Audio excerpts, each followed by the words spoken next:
Live সেশনটা তো start করলাম, কিন্তু ওই এখন ডিপেন্ড করছে ভাগ্যের উপরে যে কতদূর লাইভটা ফ্রুটফুলি আমি করতে পারবো কন্টিনিউ। কারণ মেইন প্রবলেম যেটা হয়ে যাচ্ছে যে এখন নেটওয়ার্ক ইস্যু এত বেশি হয়, এত নেটওয়ার্ক ইস্যু হয় ফেসবুকে বিশেষ করে লাইভ করতে গেলে, তো খুব প্রবলেম হয়ে যায়। যাই হোক, আস্তে আস্তে তোমরা সবাই জয়েন করো। আশা করছি লাইভটা ঠিকঠাক স্টার্ট হয়ে গেছে, যদি এখন আমি স্ক্রিনে কিছু দেখতে পাচ্ছি না। আস্তে আস্তে তোমরা সবাই জয়েন করতে করতে আমি কিছু কথা বলে নিই। আজকে তোমাদের জন্য আমি একটা টপিকের ওপর গল্প বলবো, সেটা হচ্ছে কাকচড়িতের গল্প। আচ্ছা, আমি দেখবো যে তোমরা কমেন্ট করে আমাকে জানাও তো কাকচড়িত জিনিসটা কে কে জানো, বা কাকচড়িত কি। আমি তারপরে গল্পগুলো তো বলবোই ডেফিনেটলি, কিন্তু কাকচড়িত ম্যাটারটা সম্পর্কে কারা কারা অবগত তারা কমেন্ট বক্সে আমাকে কমেন্ট করে জানাও। গ্রাজুয়ালি আমি স্টার্ট করব প্রথমে এখানে ভূতের গল্প দিয়ে। আমি এখানে আগে একটা বা দুটো, টাইমের ওপর ডিপেন্ড করছে, কিছু ভূতের গল্প শেয়ার করব। এখানে শেষ করার পর আমি চলে যাব আমার নিজের চ্যানেল শ্রেয়া সেনগুপ্তাচার্য ব্লগসে। আমার ইউটিউব চ্যানেলে আমি যখন লাইভ করব তখন আমি দুটো কাকচড়িত সম্পর্কিত ঘটনা আমি বলবো, ঠিক আছে? তো সৌরদীপ অধিকারী লিখছে প্রেজেন্ট প্লিজ দিদি, থ্যাংক ইউ, ওয়েলকাম ওয়েলকাম। আচ্ছা, তোমায় দারুণ লাগছে দিদি, থ্যাংক ইউ। আচ্ছা, আমি একটু জানি, বেশ, কি জানিস সেটা লিখে ফেল, কারণ একটু জানি বললে তুমি বুঝতে পারবো না। আমি জানতে চেয়েছি যে কাকচড়িত সম্পর্কে যারা যারা জানো ভিডিওটা পজ করবে, যারা পরে রেকর্ডেডটা শুনবে তারাও ভিডিওটা পজ করে আগে লিখবে যে কাকচড়িত সম্পর্কে তোমরা কি জানো, আর তারপরেই কিন্তু ভিডিওটা কন্টিনিউ করবে। ইটস আ গেম, মানে পার্ট, জাস্ট মজা করার জন্য। আমার সুইট দিয়া মির্জা, ও মাই গড, থ্যাংক ইউ। আচ্ছা, আমি এই ব্যাপারে জানি না। আচ্ছা অমৃতা দি, তোমাকে একটা জিনিস ছোট্ট করে বলে দিই। অমৃতা বিশ্বাস, অমৃতা দি তুমি আমাকে পাঠিয়েছিলে, সুদীপ্তা ঘোষ, সুদীপ্তা আমাকে পাঠিয়েছিল, আর আরেকজন, দাঁড়া আমি নামটা মেনশন করে দিচ্ছি, সিঞ্জিনি। তিনজনেই আমাকে একটা সেম ঘটনা বলেছে। আমি ঘটনাটা নিজেও ফেসবুকে দেখেছি ভীষণ রকম ভাইরাল হতে। একটা মানে ঘটনা যেটা শোনা যাচ্ছে যে বাইকে করে দুজন ছেলে যাচ্ছিল, তিনজনেই আমাকে সেম ঘটনা বলার জন্য কল করেছিল অ্যাকচুয়ালি, কিন্তু তিনজনের লোকেশনটা কিন্তু মানে একদম ডিফারেন্ট ডিফারেন্ট বলেছে।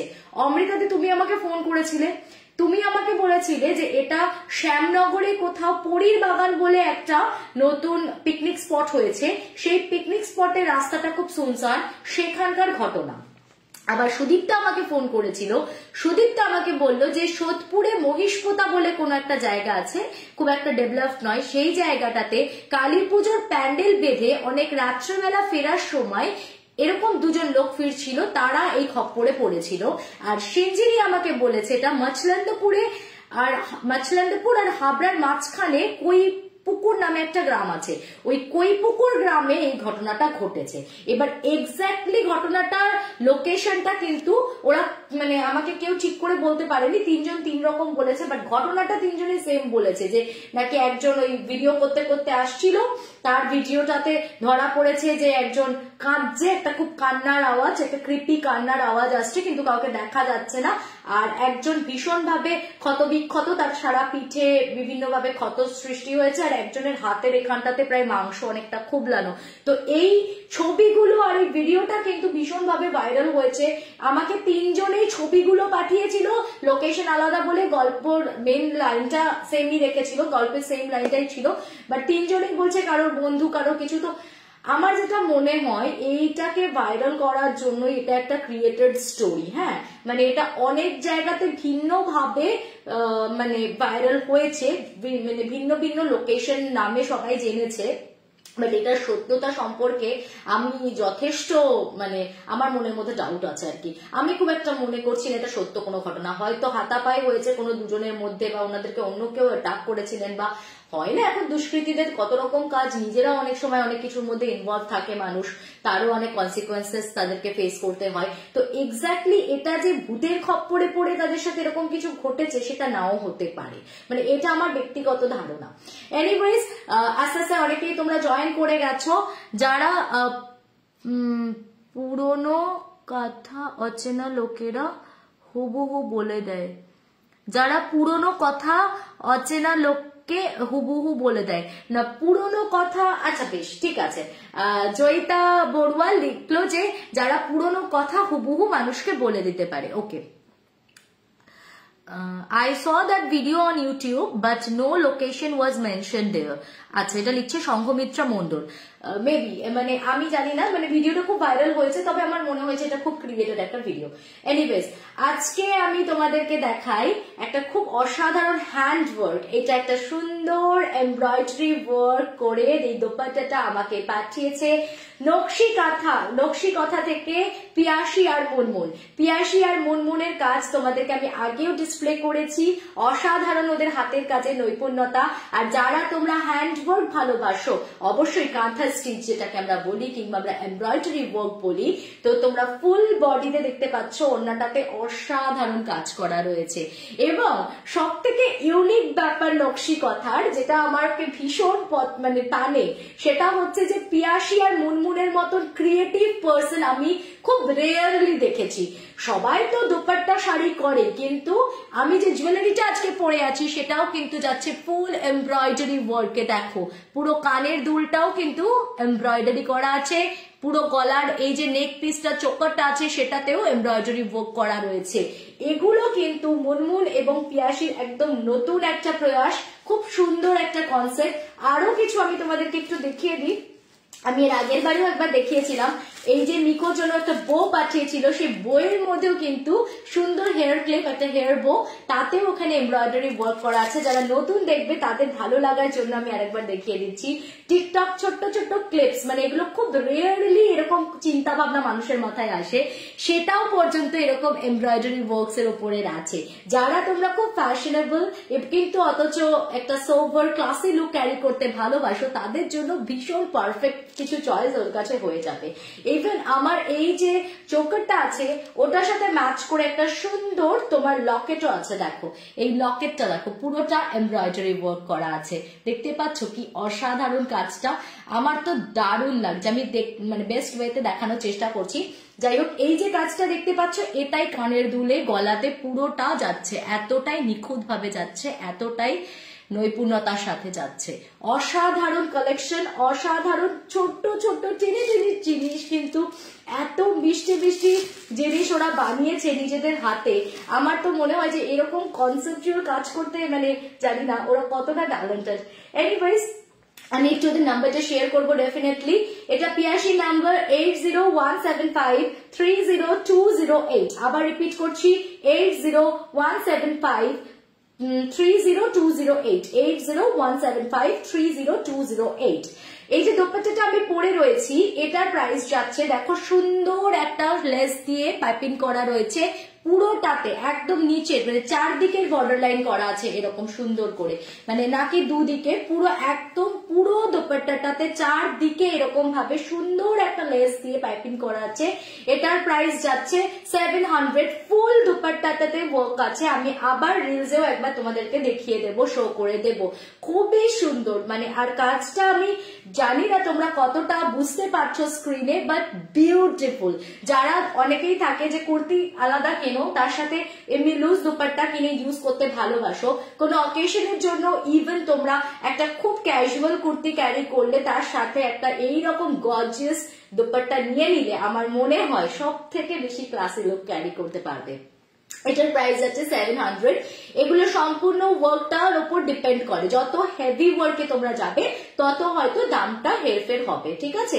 যেহেতু এটা মানে একটা এটাও আমি বলবো ভরাটি কাজ, এটা কিন্তু খুব একটা খালি লাগছে না, সেই তুলনায় আমার প্রাইসটা ভীষণই রিজনেবল লেগেছে। কারণ এটা তুমি যে কোনো মার্কেটে কিনতে যাবে, ওনারা যেহেতু নিজেরা হাতে বানাচ্ছেন, অবভিয়াসলি সেই প্রাইসটা তো তুমি পাবে না, না এটাই 1000 এর নিচে কোথাও আসবে না। তো 700 খুবই নমিনাল লেগেছে আমার শুনতে। আর এই যে এমব্রয়ডারি চোকার along with ইয়ারিংসটাও দেখো কি সুন্দর, কি প্রিটি। তো এই যে কানের চোকার, এই গলা চোকার আর ইয়ারিংসটা আছে, এই ফুল সেটটার প্রাইস যাচ্ছে 850। এছাড়াও যে হেয়ার ক্লিপস গুলো আমি দেখালাম ওরকম ছোট্ট ছোট্ট হেয়ার ক্লিপস এমব্রয়ডারি কাজ করা 70 রুপিস থেকে স্টার্ট হচ্ছে। হেয়ার বোটা আছে 150। তো এরকম ওর কাছে ছোট ছোট অনেক রকম বাচ্চাদেরকে গিফট করার মতো প্রচুর ভ্যারাইটিস অফ জিনিস পেয়ে যাবে, ঠিক আছে? তো তোমরা যারা কাঁথা স্টিচ ভালোবাসো, তোমরা যারা এমব্রয়ডারি ভালোবাসো, যারা স্টিচ ওয়ার্ক ভালোবাসো, তাদেরকে বলবো যে জাস্ট চেক করে নাও একবার ওর সাথে, ওর অসাধারণ কালেকশন দেখে নাও। আর সবচেয়ে মজার ব্যাপার হচ্ছে ওর তো কালেকশন দেখার কিছু নেই, ও একটা ম্যানুফ্যাকচারিং ইউনিটের মতন ব্যাপার। তুমি যদি তোমার তরফ থেকে একটা র সিল্ক কিনে ওকে পাঠিয়ে দিচ্ছ বা একটা ব্ল্যাঙ্ক ওড়না তোমার পছন্দ হলে তুমি পাঠিয়ে দিচ্ছ, ওকে তোমার মানে মনের মতন করে বলবে, ও নিজে তুমি যেরকম ডিজাইন বলবে বা ও নিজের মন থেকে কোনো ডিজাইন পুরোটাতে তোমাকে স্টিচ ওয়ার্ক করে দেবে, ঠিক আছে? তো তোমরা যারা ভালোবাসো তারা ডেফিনেটলি ওকে যোগাযোগ করে দিও। আমি লাস্ট টাইম আরেকবার নাম্বারটা বলে দিচ্ছি 8017530208। ওকে, সো এইবার যাবো হচ্ছে আজকের প্রথম গল্পে। আজকের এই ফার্স্ট গল্পটা অনেকদিন ধরেই জানো আমি তো একজনকে লাগিয়ে রেখেছি, গল্প আমায় তুই খুঁজে দিবি, গল্প তোকে দিতেই হবে, এরকম ব্যাপার। প্রাইস কত আছে দি, কোনটার প্রাইস জিজ্ঞাসা করছি। যদি দোপাট্টাটার হয়, দোপাট্টাটার এরকম ফুল দোপাট্টাটা চারদিকে লেস বসানো, ফুল দোপাট্টাতে ওয়ার্ক করা আছে, এটার প্রাইস আছে 700। এটা পুরো ডিপেন্ড করে মানে কতটা হেভি ওয়ার্ক যাচ্ছে তার উপরে। আরো হেভি ওয়ার্ক চাইলে তখন হয়তো দামের হেরফের হবে। মানে এই কাঁথা স্টিচ বা এমব্রয়ডারি না ফিক্সড রেট ওরকম ভাবে বলা যায় না, এগুলো তো হাতের কাজ। আচ্ছা, ওই লাইনটা গাও একটু, মে হিরোইন হু। ও মাই গড, পূজা পাল লিখছে। আর একবার কন্ট্যাক্ট নাম্বারটা শেয়ার করবে। 8017530208, 8017530208। ওকে, আচ্ছা, এই ফার্স্ট টাইম জয়েন হলাম, তোমার লাইভের অপেক্ষায় ছিলাম, লিখছে মেঘা দাস। ওকে, ওয়েলকাম মেঘা। তুমি বোধহয় আমাকে আজকে সকালে কন্ট্যাক্ট করেছিলে, রাইট? তুমি আমাকে সময় মতো কল করে নিও, আমি ডেফিনেটলি তোমার সাথে কথা বলে নেবো। ও একটা স্টোরি আমাদেরকে শেয়ার করবে, সম্ভবত ও আমার ফ্যামিলিতে নতুন জয়েন করেছে।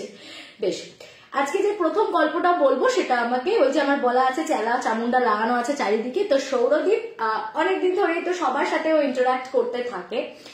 যথারীতি ওর এক কলেজের প্রচুর মানে পুরনো একজন বন্ধু ছিল, কলেজের বলবো না, ওর স্কুলের বন্ধু। এটা ওর নাম হচ্ছে অর্ক ব্যানার্জি। এবার দেখবে আমাদের স্কুল লাইফে কারোর সাথে খুব ভালো বন্ডিং থাকলেও, আর আগেকার দিনে তো আরোই এটা ছিল না, এখন তো তবু ফেসবুক আছে, ফোনের এত চল হয়ে গেছে, তো এখন সবার সাথে সবার যোগাযোগ থাকা বা সবাই হোয়াটসঅ্যাপে একে অন্যের স্টেটাস দেখা, এই ব্যাপারটা রয়েছে যে অন্তত খবরটা রাখি যে কে কেমন আছে। বাট আগেকার দিনে কিন্তু স্কুল থেকে সে বেরিয়ে পাস আউট হয়ে যাওয়ার পরে আর কে কোথায় ছড়িয়ে ছিটিয়ে গেল, কে কি করছে, সে হালে কালে দেখা না হলে কেউ আর মানে জানতেই পারতো না যে কে কোথায় চলে গেল। তো সেরকমই ব্যাপার। তো আজ থেকে এটা বেশ কিছু বছর আগের কথা বলছি, তখনও এতটা মানে ফোন টোনের চল হয়নি। তো সেই কারণে স্কুল থেকে বেরিয়ে যাওয়ার পর অর্কর সাথে ওর পার্সোনালি বহুদিন পর্যন্ত কোনো যোগাযোগই ছিল না। ইনসিডেন্টলি সেই ও একটা ভুবনেশ্বরে রিসেন্ট কিছুদিন আগে একটা কাজে গেছিল, তো সেখানে একটা স্টিল প্লান্টে ওর একটা প্রজেক্ট ছিল। তো সেই প্রজেক্টের সূত্রে ওখানে যাওয়ার পর দেখছে ওখানকার ম্যানুফ্যাকচারিং ইউনিটে ওর সেই পুরনো অর্ক ব্যানার্জি বলে স্কুলের বন্ধুটা সে ওয়ার্কিং। এইবার ওর যথারীতি মানে একটা হয় না অনেকদিন পর পুরনো বন্ধুকে দেখলে বেশ একটা আড্ডা মারার মুড চলে আসে, সবাই কেমন আছে কুশল বিনিময় করার পর এরপরে ওর বন্ধুটা বললো আজকে আমার নাইট ডিউটি আছে, তো তোর কি কাজ আছে, তুই কি হোটেলে স্টে করছিস? তো বললো হ্যাঁ আমি তো হোটেলে আবার গিয়ে চেক ইন করে যাবো।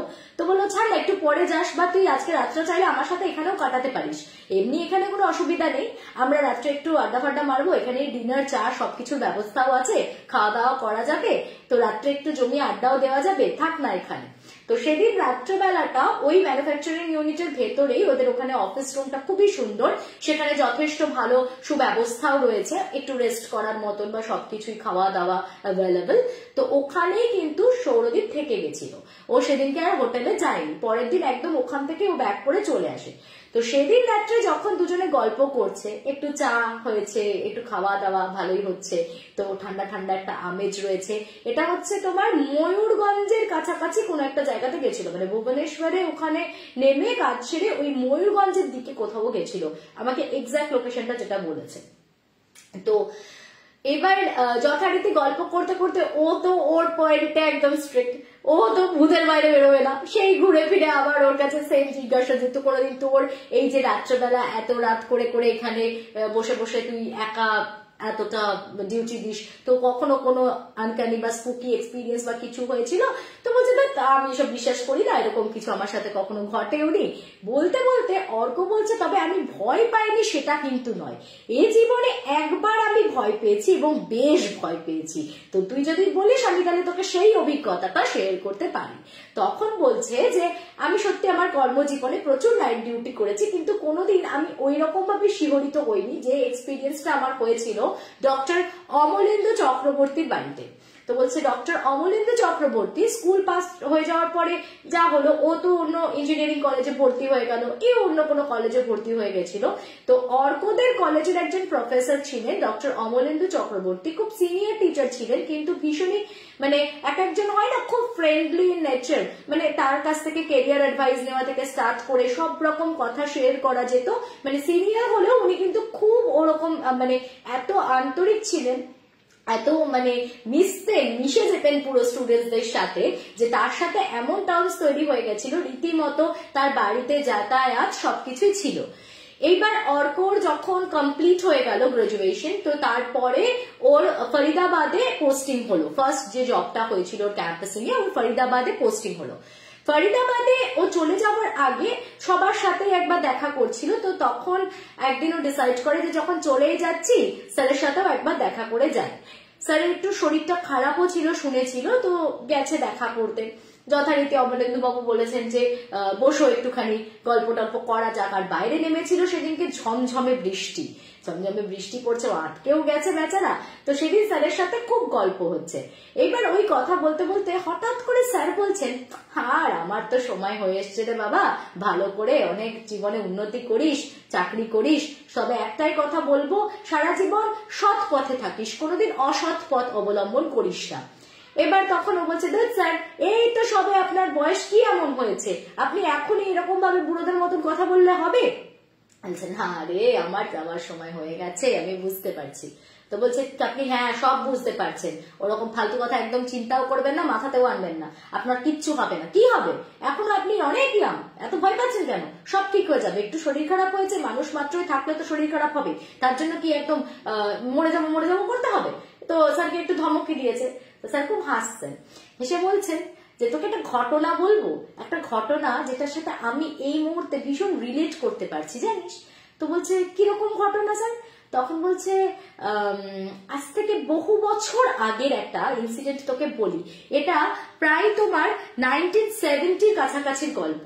1970-তে তখন উনি প্রথম কিন্তু একটা সরকারি বৈদ্যুতিক বিভাগে চাকরি পেয়েছিলেন, মানে স্বাধীনতার পর যে প্রথম আর কি আমাদের এখানে বৈদ্যুতিক বিভাগ তৈরি হয়েছিল সেখানে উনি চাকরি পেয়েছেন। তখন ধরো পরপর মানে স্বাধীনতা হয়েছে কয়েক বছরই হয়েছে, তো কাজেই তখনও কিন্তু আমাদের ওয়েস্ট বেঙ্গলের প্রত্যন্ত গ্রামগুলোতে বিদ্যুতের কোনো ছোঁয়ায় ছিল না। ভেতরে ভেতরে তখন উঠে পড়ে লেগেছে সরকার থেকে যে একদম যত ইন্টেরিয়র গ্রাম আছে সেখানে পর্যন্ত আমাদেরকে বিদ্যুৎ পৌঁছতে হবে। তো ওনাদেরকে পুরো ডিস্ট্রিক্ট ধরে ধরে এরকম গ্রামের নাম লিস্ট করে দেওয়া হতো। তো উনি লিস্ট পেয়েছিলেন পশ্চিম বর্ধমানের। তো পশ্চিম বর্ধমানের ওই লিস্ট উনি মেলাচ্ছেন, মিলিয়ে দেখছেন, ওনার ডিউটি পড়েছে যে ওখানে গিয়ে ওনাকে কাজটা দেখতে হবে যেন কোনো রকম ভাবে কোনো গ্রাম লিস্ট না হয়ে যায়। তো লিস্ট চেক করতে করতে হঠাৎ ওনার চোখ পড়লো বেনো গ্রামে। তো উনি মানে তখন একটু নস্টালজিক হয়ে গেলেন। বলছে কেন বলতো, আমি ছোটবেলা থেকেই মূলত আমার বাবা আর পিসির কাছে বড় হওয়া। আমার মা বিলং করতেন হচ্ছে ওই পশ্চিম বর্ধমানের বেনো গ্রাম থেকে, এবং অনেক ছোটবেলাতেই আমি মাকে হারিয়েছি। মানে ওনার তখন কত হবে, 8-10 বছর বয়স হবে, সেই সময় ওনার মা গত হয়েছেন। তো মাকে হারানোর পর থেকেই সে অর্থে মামার বাড়ির সাথে কোনো যোগাযোগ ছিল না, কারণ মা বেঁচে থাকা কালীনই নাকি ওই মামার বাড়িতে সম্পত্তি ঘটিত কিছু কারণের জন্য ওদের মধ্যে একটু বচসা শুরু হয়েছিল। মায়ের সাথেও অতীশ মামা বলে ওর এক মামা ছিল, তো সেই মামার সম্পর্ক খুব একটা ভালো ছিল না, কিন্তু তবু মা মারা যাওয়ার পরে বাবা খবর দিয়েছিলেন এবং ওনারা এসেছিলেন এসে খোঁজ খবর করে মানে দেখাশোনা দেখে টেকে তারপর ওনারা ওই যে চলে গেছেন, তারপর থেকে সেরকম ভাবে আর অতীশ মামারাও কখনো আসেনি, বাবাও আর কখনো ওকে নিয়ে যায়নি। তো ওই সেই বেনোগ্রামের সাথে সম্পর্ক ওর সেখানেই ছিন্ন হয়। তো ও একটু নস্টালজিক ফিল করে এবং ও ডিসাইড করে যে আমি যখন বেনোগ্রামে যাব, মানে অনেকগুলো গ্রাম কভার করে তারপরে ওকে তো আলটিমেটলি যেতে হবে। তো হ্যাঁ, এটাই ফার্স্ট স্টোরি, শুনতে থাকো। তো যখন বেনোগ্রামে পৌঁছবো আমি একবার অতীশ মামার সাথে দেখা করব, এই লোকজনকে জিজ্ঞাসা করব যে অতীশ বাবুর বাড়ি কোথায় ইত্যাদি।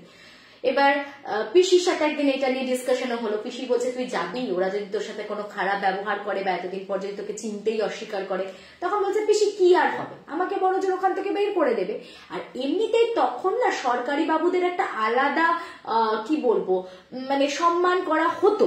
এই যখন সরকারি দপ্তরে কেউ বাইরে থেকে কাজ করতে যেত টেতো, গ্রামের দিকের মানুষেরা কিন্তু এমনিতেই তাদেরকে চা জল দেওয়া, তাদেরকে একটু সম্মান করে চলতো আর কি। তো বলছে আমার তো কোয়ার্টার আছে, কোনো অসুবিধা নেই, আমাকে ঘাট ধাক্কা দিয়ে বার করে দিলেও কোয়ার্টারে চলে যাব, কিন্তু তবু অভিমান জিয়ে রেখে কি লাভ বলো, যতই হোক ওটা আমার মামা মামি, তো আমি একবার দেখা করব। এখনো মনে আছে জানো ছর্দির সাথে কত খেলা করতাম, মানে ওর একটা দিদি ছিল তাকে কোনো কারণে ছর্দি ডাকতো, আর একটি বোধহয় ছেলেও ছিল মামার। তো যাই হোক কথা টথা হলো, খানিক বলে টলে পিসিকে বললো যে তাহলে আমাকে তো এবার বিদায় নিতে হবে, আমার তো পশ্চিম বর্ধমান যাওয়ার সময় এসে গেছে। উনি ওখান থেকে রওনা দিলেন।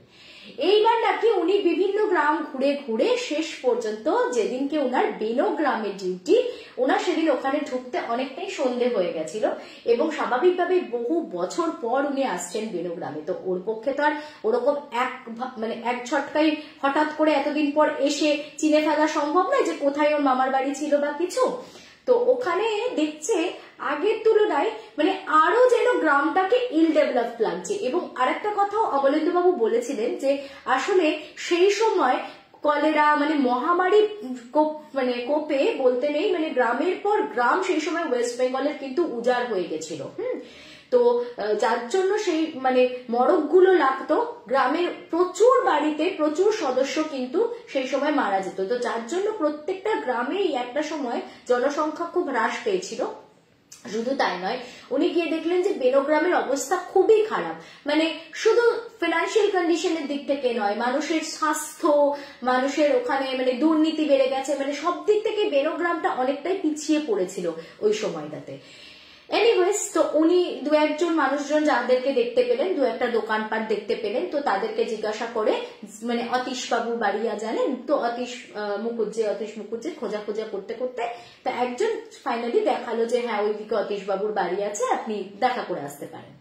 তো গেছে, গিয়ে দেখছে মানে ওটা ওর মনে ছিল যে মামার বাড়িটা না একদম বেনোগ্রামের মধ্যে নয়, বেনোগ্রাম থেকে বেশ একটু ভেতরের দিক করে, এবং সেই বেনোগ্রামের ভেতরের দিক করে মানে যেখানে ওদের বাড়িটা তার আশপাশে মানে শুধু ফিল্ড আর ফিল্ড, মানে সেখানে চাষবাস হচ্ছে, জমি জামা অনেকটা এমনিও প্রান্তর পড়ে রয়েছে, তারপরে একদম আইসোলেটেড কিছুটা ওই বাড়িটা। তো ওই বাড়ির সামনে গিয়ে দাঁড়াতে ও চিনতে পারলো, তখন প্রায় সন্ধে নেমে এসেছে। এবার আস্তে আস্তে গাড়ি থেকে নামলো, নেমে ও ড্রাইভার ছিল ওর সাথে, তো বললো যে তুমি কি করবে, তুমি কি অপেক্ষা করবে, না তো তুমি এক কাজ করো, তুমি কোয়ার্টারে চলে যাও, তুমি বরং কিছুক্ষণ পরে একবার আমি এসো, একবার ঢু মেরে যেও, আমি গেলে ফিরলে ফিরবো, আর না ফিরলে আমি আজকে রাতটা ভাবছি এখানে, এটা আমার মামার বাড়ি জানো তো, তো আমি আজকে রাতটা আমার মামার বাড়িতেই থাকবো। মানে ওর তো অদম্য উৎসাহ যে ও মামার বাড়িতে থাকবে। এইবার যথারীতি ড্রাইভারকে দিয়ে উনি গাড়িটা পাঠিয়ে দেন, মানে সরকারের গাড়ি, উনি তো ওখানে আটকে রাখতে পারেন না, তো উনি গাড়িটা পাঠিয়ে দিয়েছেন কোয়ার্টারে। এবার উনি গিয়ে দরজাটা নক করতে যাবেন, যে মামা বলে ডাক দিয়ে দরজাটা একবার নক করতে গেছে, নকটা করেও নিকে খচাত করে মনে হলো দরজাটা ওই যেরকম পুরোনো আগের দিনের ওই খিড়কিতে, সরি ওইগুলোকে কি বলে, ওই যে উঁচু করে শিকল দেওয়া যে থাকে না আটকানোর মতন, ওই রকম ছিটকিনিটা ছিল। তো ওই রকম একটা ছিটকিনি ভেতর থেকে ঝনাত করে পড়ার আওয়াজ এলো, মনে হলো যেন কেউ ভেতর থেকে দরজাটা খুলে মানে দরজাটা বোঝা গেল যে কেউ খুলে দিল, কিন্তু দরজাটা খুলতে দেখছেন কেউ নেই, দরজাটা খুলে গেল। মানে উনি তখন বলছেন যে আমি না ডাকিও নি, আমি যে জোরে ধাক্কা দিয়েছি তারপরে যে ওটা খুলেছে তা কিন্তু নয়, মানে আমি জাস্ট মানে মামা বলে ডাকটা দিয়ে দরজাটাতে ধাক্কা মারতেই যাবো, যেন মনে হলো ভেতর থেকে ঝালাত করে পড়ে দরজাটা খুলে গেল।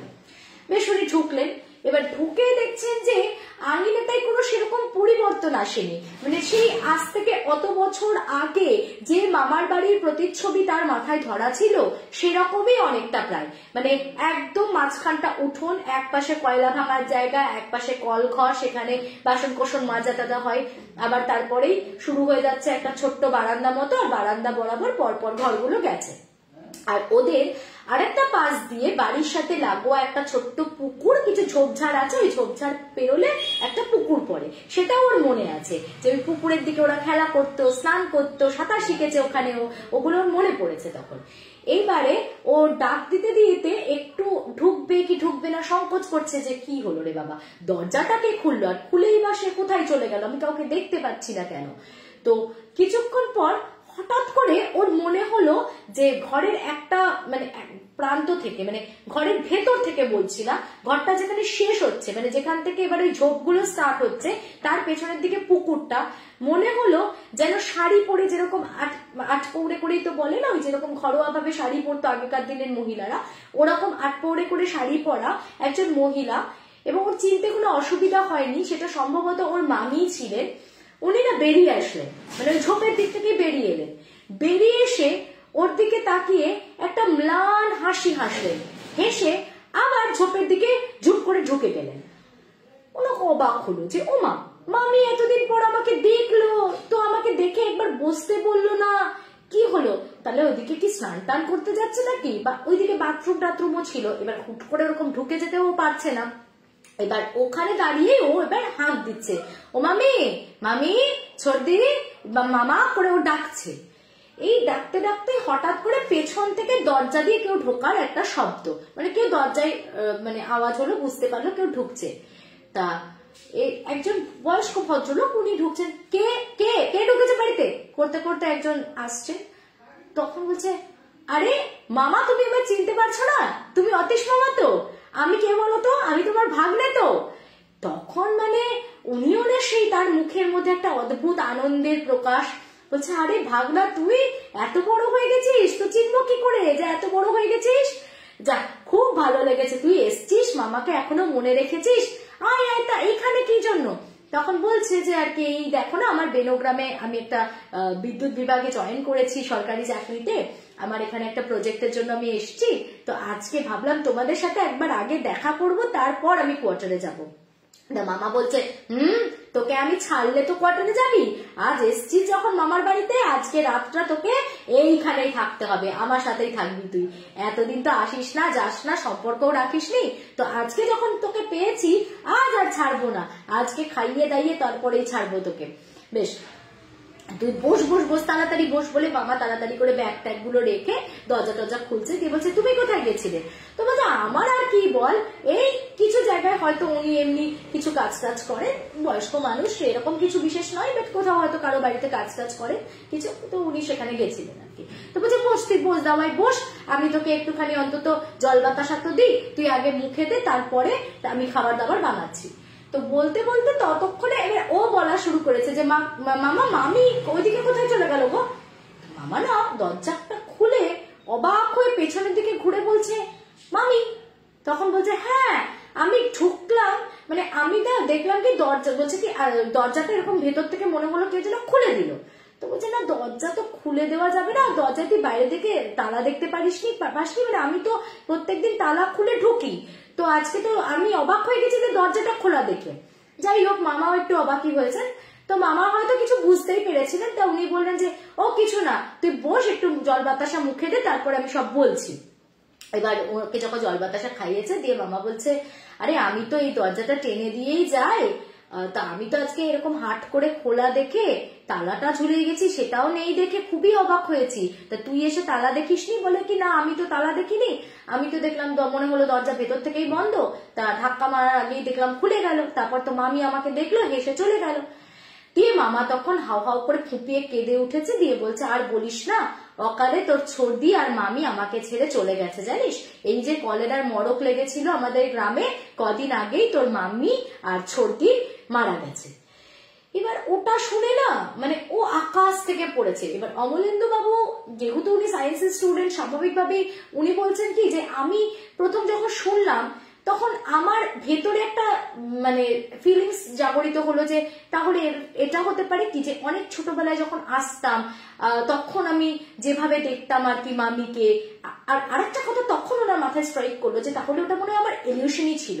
ইলিউশনই কেন মনে হচ্ছে, কারণ মামি তো বুড়ি হয়ে যাওয়ার কথা, মামা যখন এতটা বয়স হয়ে গেছে, বয়স্ক লাগছে তাকে দেখতে, মামিকে আমি তাহলে একই রকম ওরকম আগের মতন কি করে দেখলাম? মামিকে তো আমি অ্যাজ ইট ইজ যেরকম দেখেছিলাম আজ থেকে অত বছর আগে ঠিক ওরকমই দেখলাম। তাহলে ওটা আমার সম্পূর্ণই মনের একটা কল্পিত দৃশ্য, যেটা আমার পুরোটাই আমি হ্যালুসিনেট করেছি।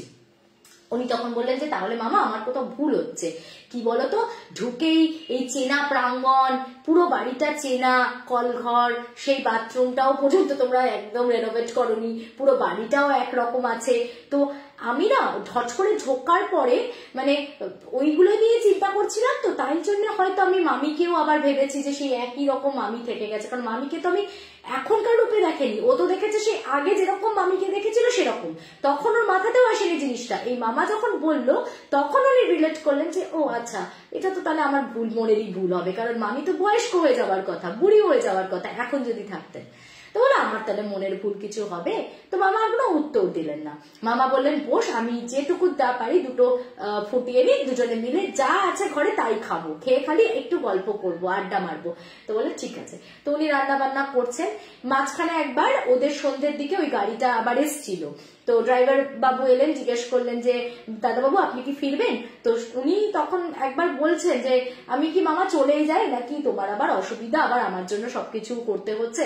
মামা বলছে না রে না, আর কি বেশি দিন বলবো না থাকতে, তবে একটা দিন তো থাক মামার কাছে, একটা দিন তো থাক মামার বাড়িতে বলে যাই হোক ওনাকে মানে আজকে দিয়েছিল। তো ওর মামা তো বললো যে ড্রাইভারকে না তুমি চলে যাও, আমি আর যাবো না, আজকে রাতটা আমি এখানেই থাকছি, তুমি কালকে বরং সকাল সকাল চলে এসো, আমার কিন্তু সকালবেলা 8টার মধ্যে আমাকে বেরিয়ে পড়তে হবে, তো তুমি বেশি দেরি করো না, সকালবেলা 7:30 7টার মধ্যে তুমি চলে এসো। তো সেই মতো ড্রাইভার চলে যায়। এইবার যথারীতি মামা রান্না টান্না করেছেন, গল্প করতে করতে রান্না বান্না হলো, খাওয়া দাওয়া হলো, অনেক পুরনো কথা, পুরনো গল্প, মা চলে যাওয়ার পর পিসি আর বাবার কাছে বেড়ে ওঠা নানান রকমের স্মৃতি বিচরণ করতে করতে মানে আস্তে আস্তে সন্ধ্যেটা কেটে গেল, রাত্রে খাওয়া দাওয়া হলো। এইবার কোথাও গিয়ে না ওনার মনের ভেতরটা একটু খচখচ করছে, মানে ওই যে মামিকে ওই রকম ভাবে দেখেছে না হট করে ঢুকে, যতই মনে মনে ভেবে নিক না কেন যে ওটা একটা ইলিউশন, বাট বারবার মনে হচ্ছে যে একটা মারা গেছে সেই মৃত মানুষকে আমি দেখতে পাচ্ছি, মানে এটা কি ঠিক, মানে এটা কি সত্যি আমি এটা এতটাই ভুল দেখলাম, এটা মনের মধ্যে খচখচ করছে। তো তখন অনেকটা রাত হয়েছে, এবার মামা উঠি উঠি করছে। মামা বলছেন নে এবার তুইও ঘুমো, আমিও পাশের ঘরে যাই, এবার শুয়ে পড়ি, আর আমারও খুব টায়ার্ড লাগছে, আমাকে আবার সকালে বেরোতে হবে, তোকেও বেরোতে হবে, ঘুমিয়ে পড় ঘুমিয়ে পড়, সকালে চাটা করে দেবো, খেয়ে দে, তুই রওনা দিস। এবার যথারীতি ওর তখন আর গল্প করার সত্যি কথা যে খুব মুড আছে তা নয়, কিন্তু অমরেন্দ্রবাবু বলছে আমি না তখন কোনোভাবে আর কি মামাকে একটু ধরে রাখার চেষ্টা, আমি বারবার বলছি যে আমার সাথে শুয়ে পড়ো না, কথা বলতে বলতে ঘুমিয়ে পড়বো। তো বারবার বলছে না রে, ওই একসাথে শুলে কথায় কথা বাড়বে, একসাথে ঘুমটা হবে না, আর আমি রাতে ঘুম না হলে বাপু সারাটা দিন চলতে পারি না, আমাকে ঘুমোতেই হবে, দরজা জানলা সব খোলা থাকবে, তোর কোনো চিন্তা নেই, কোনো অসুবিধা হলে তুই আমাকে ডাক দিবি, কোনো একটা হাঁক দিলে আমি চলে আসবো, তুই এখানে একদম আরাম করে শো, আর এমনিতেই ছোট ছোট বিছানা, কোথায় একসাথে শোবো দুজনে। বলে উনি আর কিছুতেই ওনাকে ধরে রাখা গেল না, বসলেন না, উনি গিয়ে শুতে গেলেন। আচ্ছা এবার ও তো শুয়েছে, তো প্রথম দিকটাতে কিছুতেই ঘুম আসছিল না, তো অনেকক্ষণ পর একটু হালকা তন্দ্রাচ্ছন্নতা মানে এসেছে। হঠাৎ করে উনি বুঝতে পারছেন যে দরজা থেকে না কেউ পেক করছে, মানে দরজার সাইডটা দিয়ে কেউ যেন একটা হালকা উকি মারছে আবার পালিয়ে যাচ্ছে, উকি মারছে আবার পালিয়ে যাচ্ছে। তো যা হয় ঘুম চোখে একটু চোখটা রোগড়ে হচ্ছে, কি হচ্ছে ওখানে, দরজাটা কি লাগিয়ে দেবো, এত আনকমফোর্টেবল লাগছে, একবার ভাবলেন যে উঠে গিয়ে দরজাটা লাগিয়ে দিই, এরকম একটা অস্বস্তিকর লাগছে। তো আবার যাই হোক ভাবছে যে না থাক, খোলাই থাক, মামা যদি আবার আসে টাসে, তো শুয়ে আছে, আর উঠতেও ইচ্ছা করছে না। দেখবে যখন আমরা খুব ঘুমের ঘোরের মধ্যে থাকি তখন মানে যতই যাই হয়ে যাক না কেন, মানে বাথরুমটাও উঠে যেতে ইচ্ছা করে না, হয় না এক এক সময়, তো ওরকম এত টায়ার্ড ছিল, উঠে আর যেতেও ইচ্ছা করছে না, শুয়ে আছে। এবার যথারীতি ওরকম বারবার মনে হচ্ছে কেউ আসছে টুকি মারছে চলে যাচ্ছে, কেউ আসছে টুকি মারছে চলে যাচ্ছে। এবার আস্তে আস্তে দেখছে যে মানে তখনও ওনার কিন্তু মানে পুরোটা নিদ্রাভঙ্গ হয়নি, মানে তখনও উনি কিন্তু এরকম একটু তন্দ্রাচ্ছন্ন অবস্থাতেই আছেন। বুঝতে পারছেন যে ওনার ছর্দি দরজার সামনে দাঁড়িয়ে আছে আর ওকে এরকম ভাবে ডাকছে, হাত দিয়ে এরকম ভাবে ডাকছে। তো অমলেন্দু বাবু বলছেন আমি হঠাৎ করে ছর্দি বলে চিৎকার করে উঠেছি এবং চিৎকার করে উঠে আমি সোজা মানে ছর্দির দিকে দৌড়ে গেছি। খাট থেকে না এরকম রীতিমতো উঠে পড়ে লাফিয়ে পড়ে, হয় না একটা অনেকদিন পর ছর্দিকে দেখেছি, আমার অনেকদিন পর মনে হয়েছে ছর্দি আমার এতটা কাছে চলে এসেছে, ছর্দিকে দেখতে পাচ্ছি, ছর্দির সাথে কথা বলবো। উনি তখন একটা ঘোরের মধ্যে, উনি পরে এটা রিয়েলাইজ করেছেন যে উনি কিন্তু তখন মানে হয়তো সজ্ঞানে ছিলেন না। উনি ছর্দি তুই বলে দৌড়ে দরজার কাছে গেছেন। এবার যেই উনি দরজার কাছে দৌড় দিয়েছেন, ছর্দি আবার দরজা থেকে দৌড়াতে দৌড়াতে যাচ্ছে ওই ঝোপটার দিকে। বারান্দা থেকে এক লাফ মেরে নেমে গিয়ে ওই ঝোপের দিকে যাচ্ছে আর পেছন ফিরে ফিরে সমানে ওকে ডাকছে, মানে আয় আয় এরকম ভাবে ইশারা করছে, আয় আয় এরকম ইশারা করছে।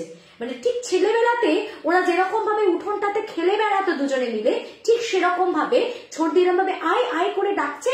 আর ওই বাচ্চাটা মানে বাচ্চাদের মতন উনিও ওরকম দৌড়ে প্রথমে ঘর থেকে বেরিয়ে এসে এবারে উনিও ছর্দির পেছনে পেছনে ওই বারান্দা থেকে নিচে উঠানে লাফ মেরেছেন। আর ক্রমশ উনি এগিয়ে চলেছেন ওই ঝোপটার দিকে। এবার দেখলেন যে ছর্দি আস্তে আস্তে ওই একদম ঝোপের মধ্যে ঢুকে গেল আর ওরা মানে প্রায় ঝোপের মধ্যে ঝোপের কাছাকাছি ঢুকতেই যাচ্ছে, পেছন থেকে এসে ওর মামা ওকে খপাত করে চেপে ধরেছে। চেপে ধরে বলছে কি ব্যাপার, তোকে আমি না বললাম যে রাত্রেবেলা বেরোবি না ঘর থেকে, দরকার হলে তুই আমাকে হাঁক দিবি, তুই কোথায় যাচ্ছিস ওদিকে, বলে ওর মামা কি করেছে ওকে ঠাস করে একটা চড় মেরেছে। এবার চড় মারাতেই ওর না মানে চকিতে যেন সঙ্গীত ফিরে এলো। তখন ও ভাবছে কি যে সত্যি তো আমি এখানে কি করে এলাম। আর তখন ও আবার রিলেট করছে একটা ব্যাপার যে সত্যি তো ছর্দি কি এখন আবার ওই রকম ছোট্ট 12-13 বছরের মেয়ে হয়ে থাকবে নাকি। যদি ছর্দি বেঁচেও থাকতো তাহলে তো সে এখন একটা প্রাপ্তবয়স্কা, তো সে তো আর নিশ্চয় এরকম বাচ্চা থাকবে না, আর সেরকম ফ্রক পরা থাকবে না যেরকমটা আমি ছোটবেলায় তাকে দেখেছিলাম। তো তখন ও বুঝতে পারলো যে এটা কিন্তু পুরোটাই ওর ইলিউশন নয়, কিছু একটা ওর সাথে ঘটছে। এবার মামা ওকে বুঝিয়ে বলছেন যে তোকে আমি বারবার বলছি না তুই বেরোবি না, তুই একদম বেরোবি না। এইবার ওকে মামা কি করলো, ঘরের মধ্যে ঢুকিয়ে দিল। ঢুকিয়ে দিয়ে দেখছে মামা ওই ঝোপের দিকে গিয়ে বলছে তোদের দাবিটা কি, তোরা তো আমাকে নিতে এসেছিস, তা আমাকেই নিয়ে যাবি, তো ওকে দেখা দিচ্ছিস কেন, ও কি করবে, ওর কি এখনো সময় এসছে, আর একদম ওর দিকে তাকাবি না, তোদের আমাকে দরকার আমাকে নিয়ে যাবি, ও কালকেই চলে যাবে। এইটা ঘর থেকে শুনে তখন ওর আরো ভয় লাগছে। ও মানে রীতিমতো থতমতো খেয়ে গিয়ে বলছে ও মামা তুমি কার সাথে কথা বলছো, তুমি কি বলছো। তো তখন মামা বাবা বলছেন বাবা তোকে একটা কথা বলি শোন, মানুষ তার প্রিয়জন যাদেরকে হারায় তার নিজের যখন ডাক চলে আসে না, তার নিজের যখন সময় চলে আসে না, তখন তাদেরকে না দেখতে পায়, জানিস তো, তারা তাদেরকে নিতে আসে। এবং তুই দেখবি আমাকে এত করে তোর ছর্দি আর তোর মামিমা দেখা দিচ্ছেন, ওরা কিন্তু আমাকে ডাকতে আসছে, ওরা কিন্তু আমাকে নিয়ে চলে যেতে আসছে, জানিস। তো তখন না ও হকচকিয়ে গিয়ে বলছে কি বলছো, বলছে হ্যাঁ পুরোটা যে তোর ভ্রম তা নয়, তোর মামিমাকে তোর ছর্দিকে না আমিও দেখতে পাই মাঝে মাঝে, জানিস, ওরা না আমাকে নিতে এসছে। তো এই কথাটা শোনার পর ও তো রীতিমতো ভয়ে মানে আর বুঝতে পারছে না যে হাউ টু রিয়াক্ট। ও বলছে মামা বাবু আমি বরং আসি, আমাকে আপনি একটু এগিয়ে দেন, আমি কোয়ার্টারে চলে যাই, আমি এই রাত্রি এখানে যাপন করতে পারবো না। তো বলছে তুই ভয় পাস না, বাকি পুরো রাতটাই তুই আমি এখানে বসেই জেগে কাটাচ্ছি, তবে এই যে তুই একবার আমার সাথে দেখা করে গেলি এটা খুব ভালো করলি, কারণ এরপর হয়তো তুই আমাকে আর দেখতে পাবি না, আমি হয়তো আর বেশি দিন থাকবো না, কারণ মৃত্যু যাকে টানে তার কাছের মানুষেরা কিন্তু তাকে নিতে আসে, আর আমাকে কিন্তু সময় মতো তারা নিতে চলে এসেছে। তোকে দেখা দিচ্ছে হয়তো বহুদিন পর এসছিস, অনেক একটা মায়ার বাঁধনে তো জড়িয়েছিলি এক সময়, সেই কারণে হয়তো তো ওরা আজও এই বাড়িতে আছে, আমি চলে গেলেই ওদের শান্তি, আর কিছু চায় না ওরা, ওরা তোর কোনো ক্ষতি করবে না, ওরা আমাকেই নিতে আসে। তো ওটা একটা ওনার ধারণা। অমলেন্দু বাবু এখনো বলেন যে হয়তো সেদিন মামার জন্য একটা বড় ফাঁড়া কেটেছিল।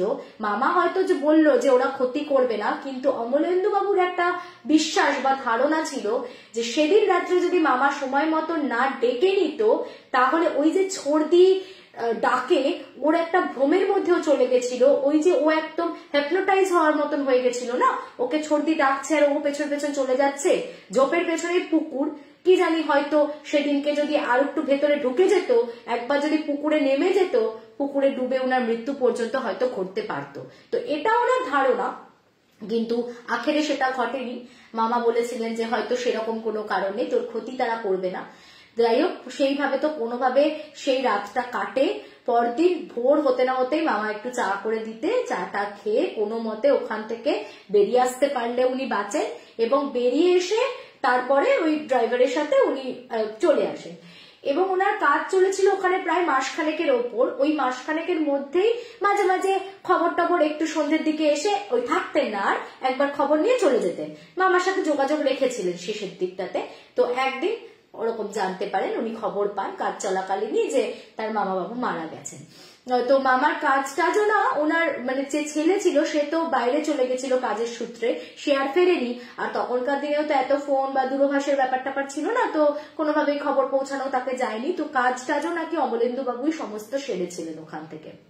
আচ্ছা, তো এরপরে যেটা ঘটলো যে এই ঘটনাটা বলার পরে অমলেন্দু বাবু চোখ দুটো মানে একদম ছলছল ছলছল করছে, আর দিয়ে বলছে, আমারও মনে হয় আমি এখন এই শেষ বয়সে এসে এই যে ঘটনাটা, যেটা আমি মামা বলেছিল যে যাওয়ার আগে না মামারা মানে যারা খুব কাছের মানুষ হয়, ভালোবাসার মানুষ হয়, তারা না দেখা দেয়, তারা কাছ থেকে মানে তাদেরকে এসে নিয়ে যাওয়ার জন্য আসে, দেখা দিয়ে তাদেরকে নিয়ে যায়, জানিস। তো আমার মনে হয় যাওয়ার সময় চলে এসেছে। তো তখন স্বাভাবিকভাবে অর্ক বলছে, তো আপনি এরকম কেন ভাবছেন, এরকম কেন বলছে। তো তখন হট করে অমলেন্দু বাবু বলছে, ওনার ঘরটার সাথে একটা লাগোয়া এরকম মানে ওই সেমি সার্কেল টাইপের, সেমি সার্কুলার একটা তোমার ব্যালকনি ছিল। ওই ব্যালকনিতে খুব সুন্দর একটা ওই দোলনা টাইপের লাগানো ছিল। তা বলছে, ওই যে দেখ, ওই যে দোলনাটা দেখতে পাচ্ছিস, ওই দোলনার উপর আমার মামা এসে বসে আছেন, জানিস, আমাকে নিতে এসেছেন।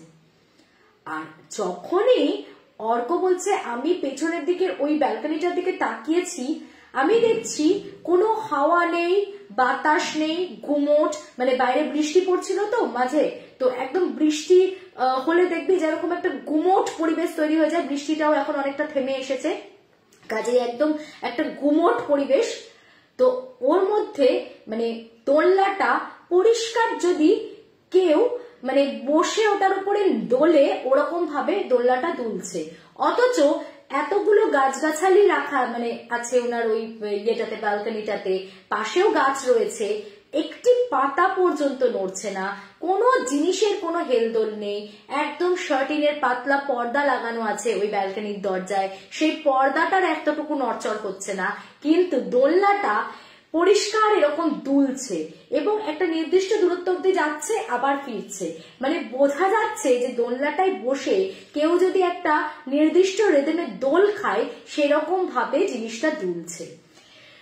অর্ক সঙ্গে সঙ্গে উঠে দাঁড়িয়ে বলছে, স্যার আমার না ফরিদাবাদের প্রচুর শপিং করতে হবে, ওখানে যেতে হবে, আমার প্রচুর প্যাকিং ট্যাকিং বাকি আছে, আমি আজ আসি। হ্যাঁ বলে আর এক মুহূর্ত ওখানে দাঁড়ায়নি, মানে যেই মুহূর্তে উনি বলেছেন কথাটা যে ওইদিকে দেখ আমার মামা বসে আছে, আমাকে নিতে এসেছে, সঙ্গে সঙ্গে মানে দৌড়, বলে আমি কোনো মতে ওখান থেকে ছুটে বেরিয়ে আসি, এবং বেরিয়ে এসে ওই মানে ওই আমার শেষ, আমি ঠিক করেছিলাম আমি আর স্যারের বাড়িতে তো কোনোদিন যাবো না, তো যাই হোক আর যাওয়ার আমার প্রয়োজনীয়তাটাও মিটে যায়। বলে আমি তারপর ফরিদাবাদ আসার আগেই মানে এক সপ্তাহের মধ্যেই খবর পেয়েছিল যে অমলেন্দু বাবু কিন্তু সত্যি সত্যি মারা গেছেন।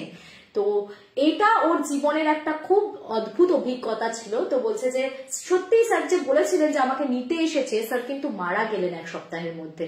আমি যখন জিনিসটা মানে একটা এভিডেন্টের মতন ব্যাপার হয়ে গেল না, এটা একটা ততক্ষণ মনে হচ্ছিল যে দূর হতো না মন করণ কাহিনী বা কিছু, বাট যখন উনি মারা গেলেন তখন ওর সত্যি মনে হয়েছিল যে সেদিন স্যারের কথাগুলো হয়তো সবটা ভুল বা সবটাই হ্যালুসিনেশন ছিল না, তার মধ্যে হয়তো একাংশ হলেও সত্যতা ছিল। যাই হোক, তো তো এই ঘটনাটা মানে সৌরদীপের থ্রুতে আমি জেনেছি। খুব অদ্ভুত এবং সুন্দর একটা ঘটনা, ভূতের গল্পের জন্য একটা পারফেক্ট স্টোরি। তোমরা অবশ্যই যারা আমার রেকর্ডেড ভিডিওটা দেখবে, যারা লাইভ শুনছো, প্রত্যেকে কমেন্ট বক্সে আমাকে ডেফিনেটলি কমেন্ট করে জানাবে যে তোমাদের স্টোরিটা কেমন লাগলো। তোমরা তোমাদের নিজেদের লাইফে ঘটা যদি কোনো ভৌতিক বা দৈবিক যে রকম ঘটনা আমাকে শেয়ার করতে চাও, 8240840618 নম্বরে আমাকে যোগাযোগ করবে। আবার রিপিট করছি, 8240840618 এই নম্বরে যোগাযোগ করে নেবে, ঠিক আছে। আদি শীল লিখছে গায়ে কাটা দিল। ডক্টর নীতি চ্যাটার্জি লিখছে বাপরে খুব ভয়ের সাংঘাতিক ঘটনা, থ্যাংক ইউ। অনিশা লিখছে কি সাংঘাতিক দিদি, আমাকে একটু উইশ করে দাও। লাস্ট কে লিখলো এটা? কেউ একটা নিজের বার্থডের ব্যাপারে বলছিল, কৌশিকই বলছিল নাকি? যাই হোক, হ্যাপি বার্থডে, হ্যাপি বার্থডে। খুব ভালো লাগলো। পিউদে লিখছে ভালো লাগলো। ওকে, সবাইকে রিকোয়েস্ট করব যে ভালো লাগলে ডেফিনেটলি তোমরা একটা কমেন্ট ড্রপ করে দেবে, আমারও তাতে খুব ভালো লাগে। এবং আমি এখন কিন্তু প্রত্যেকের কমেন্টে অ্যাটলিস্ট রিয়াক্ট করার ট্রাই করি। আর সব থেকে বড় কথা, যারা রেগুলারলি কমেন্ট করে তাদের সাথে আমার মানে একটা ভার্চুয়াল কানেকশন তৈরি হয়ে যায়। রোজ কমেন্টের নামটা দেখতে দেখতে দেখতে না মানে খুব চেনা হয়ে যায়। মানে এই যে অমৃতাদি বা এই যে সুরজিৎ সমাদার, সবার সাথে আমার ব্যাপারটা কিন্তু এরকমই, মানে এত কমেন্টস করে ওরা যে কমেন্টের থ্রুতেই আমি ওদেরকে চিনে গেছি এবং ওরা কখন আমার অজান্তে ভীষণ কাছে হয়ে গেছে। পারফেক্ট হরর স্টোরি এটা, থ্যাংক ইউ। ওকে, আচ্ছা, আর একটা স্টোরি তাহলে বলি, আর একটা গল্প বলে তারপরে আমি আমার চ্যানেলে যাব, ঠিক আছে। আর একটা স্টোরি যেটা বলবো সেটা একটু অন্য ধরনের গল্প বলি তাহলে। আর যেটা বলেছি কাকচরিতের গল্প তো আমি বলবোই। কেউ কি লিখলে? একজন আমাকে শুধু একটা উত্তর আমি পেলাম যে কাকচরিত কি, একজন শুধু লিখলো যে কাকচরিত হচ্ছে যারা আগের সব কথা হুবহু লোকের মুখ দেখে বলে দিতে পারে। ওকে, আর বাকি কে কি বলছে কাকচরিত কি দেখি। বেশ, আচ্ছা, যে ঘটনাটা এবার আমি বলবো সেটা একদম একটু অন্যরকম ঘটনা। এই ঘটনাটা আমাকে বনগা থেকে পাঠিয়েছে বাবলি ধর। বাবলির এই ঘটনাটা ওর অ্যাকচুয়ালি শ্বশুর বাড়ির ঘটনা নয়, এটা বনগাতেও শ্বশুর বাড়ি, ওর বাপের বাড়ির পাড়ার ঘটনা। এবং বাপের বাড়ির জায়গাটার নামও আমাকে একদম স্ট্রিক্টলি মেনশন করতে বারণ করে দিয়েছে, ঠিক আছে, কারণ এটা একজনের বসত বাড়ির ঘটনা। তো কাজেই কোথাও গিয়ে একটা পারমিশন না নিয়ে ও শেয়ার করেছে তাদের, তো সেক্ষেত্রে আমি তাদের নাম বা লোকেশন কোনো কিছুই শেয়ার করছি না। শুধু এটুকুই মেনশন করে দেব যে যদি কারোর বাড়ির কোনো রকম ঘটনার সাথে এই ঘটনাটার কোনো মিল পাওয়া যায় তাহলে সেটা নিতান্তই কাকতালীয়, ঠিক আছে। বেশ, তো এটা বহু বছর আগে থেকেই ঘটনাটা সূত্রপাত বলা যায়। ওদের পাশের ঠিক একটা প্লট ছিল, তো সেই পাশের বাড়িটা খুবই একটা ধার্মিক মানে বাড়ি ছিল আর কি। সেখানে যারা থাকতো আগে তাদের বিরাট বড় একদম ঠিক মাঝামাঝি জায়গাটাতে একটা রাধাকৃষ্ণের মন্দির স্থাপিত ছিল এবং বাড়িটা মানে খুব সুন্দর। বাড়িটা চারিদিকে না নিম গাছ, আম গাছ, জাম গাছ ভর্তি এবং চারিদিকে গাছ গাছালি, মাঝখানে একটা সাইডে করে বিল্ডিংটা ছিল, একদম একটা সাইডে বাথরুমটা ছিল, আর মাঝখানটাতে খুব সুন্দর করে মন্দির প্রতিষ্ঠা করা ছিল, খুব অর্গানাইজড ওয়েতে। যেহেতু ওরা খুব ধার্মিক ছিলেন, তো সেই কারণে যাতে কোনো রকম কোনো অনিষ্ট না হয় বা অনেকে হয় না এঁটো কাটা মানামানির ব্যাপারগুলো খুবই বেশি ছিল ওনাদের মধ্যে। তো ওনারা ওরকম কি করতেন যে সব সময় মানে ওই রকম খুব সুন্দরভাবে প্লটটাকে ভাগ করে করে করে প্রত্যেকটা জিনিসকে আলাদা আলাদা করে তৈরি করেছিলেন। তো একটা সার্টেন টাইমের পর কি হলো, ওই বাড়িটা হস্তান্তরিত হলো এবং হস্তান্তরিত হয়ে এই যে নতুন এখন যে পরিবারটি ওখানে বাস করে তাদের কাছে আসে। ওই রকম একটা স্পিরিচুয়াল ফ্যামিলি তাদের থেকে হস্তান্তরিত হলো এমন একটা পরিবারের কাছে যারা হচ্ছে টিপিক্যাল নাস্তিক, মানে তারা ভগবানে বিশ্বাস করে না। তারা মানে কি বাড়িতে একটা তুলসী গাছ রাখার প্রয়োজন নেই, তাদের একটা বাড়িতে ধূপ ধুনো দেওয়ার পর্যন্ত কোনো ব্যাপার নেই। মানে তারা এতটাই মূর্তি পূজায় অবিশ্বাসী যে ইভেন মূর্তি মানে কি করেছিল আমি পরে সেটা ডিটেলসে বলছি, তোমাদেরকে বুঝতে পারবে যে ওরা মূর্তি পর্যন্ত ঘরে একটা রাখে না। অনেকেই হয়তো সেই অর্থে খুব যে পুজো আচ্ছা করছে বা ভীষণ ভাবে ঠাকুর দেবতা মানে তা কিন্তু নয়, কিন্তু অন্তত ঘরে একটা মূর্তি মূর্তি রাখে বা অন্তত দুবেলা একটু ধূপ ধুনো দেয়, বাট ওদের এতটাই নাস্তিক ছিল প্রত্যেকে, এমনকি মানে ঠাকুমা থেকে শুরু করে প্রত্যেকে এতটা নাস্তিক ছিল যে কেউ কিন্তু কিচ্ছু করতো না। তো এলো ওদের কাছে কিন্তু ওই রাধাকৃষ্ণের মন্দিরটা একটা বিড়ম্বনা, খুব মানে অনেকদিনই প্রায় ওটা ইল মেনটেন্ড হয়ে পড়েছিল। মানে কি করবে, ওরা তো কেউ মেনটেন করে না, ওরা বাকিগুলো যা যদি একটু পরিষ্কার পরিচ্ছন্ন করছে, বাকি বাড়িটা চারিদিকটা মানে যেটা রক্ষণাবেক্ষণ করছে, কিন্তু মন্দিরটার প্রতি ওদের একটা প্রগাঢ় অবহেলা, সেখানে তো কিছুতেই তারা কিছু করবে না। আস্তে আস্তে 3 ছেলে ওরা, বড় ছেলে, মেজ ছেলে আর ছোট ছেলে। তা বড় ছেলের বউ আর তার বোধহয় একটি মেয়ে ছিল, মেজ ছেলেরও একটা মেয়ে আর একটা বোধহয় ছোট্ট মানে একটা বাচ্চা ছেলে ছিল 3-4 বছরের। আর তারপরে ছোট ছেলেটার তোমার কত বয়স হবে, মানে ছোট ছেলেটা নেহাতি ছোটই তখন যখন ওরা আসে। আর ওই দাদু দিদা ওরা ওই ছোট ছেলের সাথে আলাদা থাকতো, মানে ছোট ছেলেটা বাবা মার সাথে একটা পোর্শনে থাকতো, বড় ছেলেটা একটা পোর্শনে থাকতো, আর মেজো ছেলেটা একটা পোর্শনে থাকতো, এরকম 3টে পোর্শন করে দিয়েছিল, ওরা 3টে ভাগে 3 জনে থাকতো। এবার আস্তে আস্তে দিন যাচ্ছে, সময় যাচ্ছে, ওরা কিন্তু বহু বছরই ওই বাড়িতে ওরকম ভাবেই ছিল, কিন্তু বলতে নেই গড গ্রেস কোনোদিন ধূপও দেয়নি, ধুনোও দেয়নি, পুজো আচ্ছাও কিছু করতো না, বাট ঠিকঠাক চলছিল। ওদের আর্থিক অবস্থাও সবার খুব ভালো ছিল, ছোট ছেলেটা একটু বাউন্ডুলো টাইপের ছিল, কিন্তু তবু যাই হোক একটা কাজকর্মে ঢুকেছিল। বড় ছেলেটা আর মেজো ছেলেটা তো ভালো ইনকাম করতো, তো সব মিলিয়ে খুব ভালো বাড়িটা চলে যাচ্ছিল। হঠাৎ করে এবার বড় ছেলের যখন টাকার প্রাচুর্যতা শিখরে পৌঁছলো, তখন তার দম্ভ প্রচুর বাড়লো এবং সে ডিসাইড করলো যে না, এবার আমি বিরাট করে পুরো প্লট জুড়ে একটা সিমেন্টেড পুরো জায়গাটাকে বাড়ি করব আর সামনেটা পুরো সিমেন্টেড করে দেবো। এবার ওইটা করতে গেলে পুরো অতটা এরিয়া জুড়ে বিরাট করে বাংলো বাড়ির মতন করতে গেলে ওই মন্দিরটা ভাঙতে হবে, কারণ ওটা মাঝামাঝি জায়গায় রয়েছে, না হলে তো অনেকটা স্পেস খেয়ে যাবে। তো উনি বললেন যে না, আমি মন্দির আর কি হবে, তো পড়েই থাকে, এমনিতেই অবহেলায় ভেঙে চুড়ে ওপর থেকে সেই প্লাস্টার খুলে পড়ছে, মূর্তিটারও একদম ভাঙাচোরা অবস্থা, মাটির মূর্তি ছিল, বুঝতেই পারো পুরো ঝুরঝুরে হয়ে গেছে, ওই একদম ওই রকম মূর্তিগুলো ভেঙে ভেঙে গেছে। তো আর কি হবে, আমরা এই মন্দিরটা ভেঙে ফেলে একটা বিরাট করে বাড়ি করব।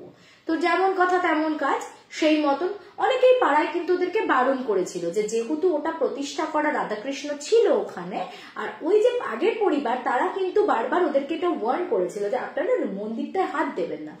তো ওকে শোনে কার কথা, যথারীতি ওনার দম্ভ তো ওনাকে প্রতারণা করলো এবং উনি ভেঙেই ফেললেন মন্দিরটা।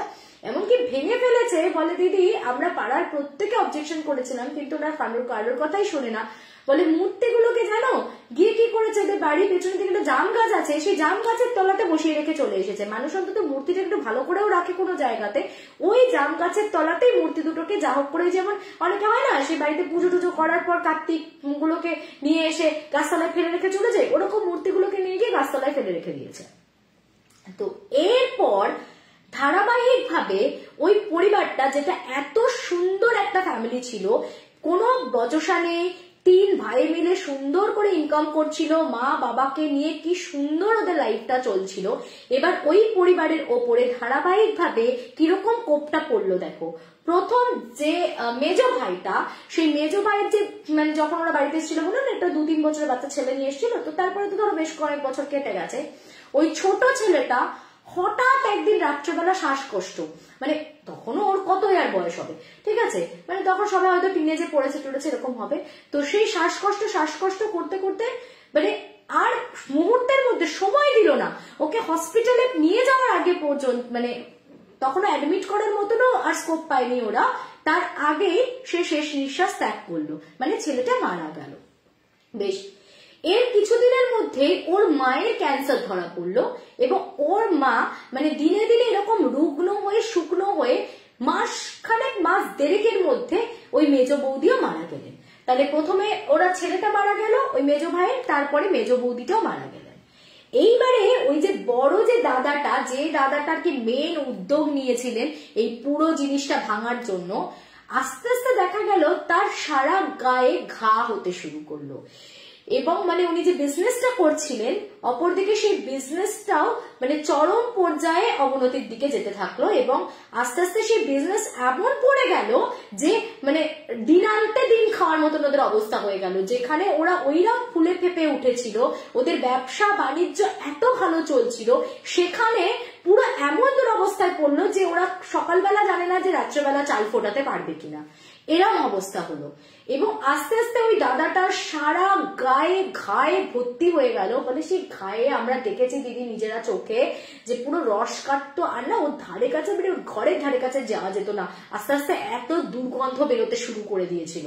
এবং উনিও মোটামুটি মাসখানেক এরকম ভোগান্তি ভুগে মারা গেলেন। আচ্ছা, তো এইরকম ভাবে পরপর মেজ বউয়ের ছেলে, মেজ বউ, ওই মামা, মানে পরপর 3 জন মারা গেলেন। এরপরে ওদের বাড়িতে আর একজন ওর এক বোন থাকতো, মানে বোনটা বিয়ে হয়ে গেছিল কিন্তু তারপরে আর কি কোনো কারণে হয়তো তার শ্বশুর বাড়ির সাথে কোনো বচসা হয়, উনি চলে এসেছিলেন, দিয়ে এখানেই থাকতেন।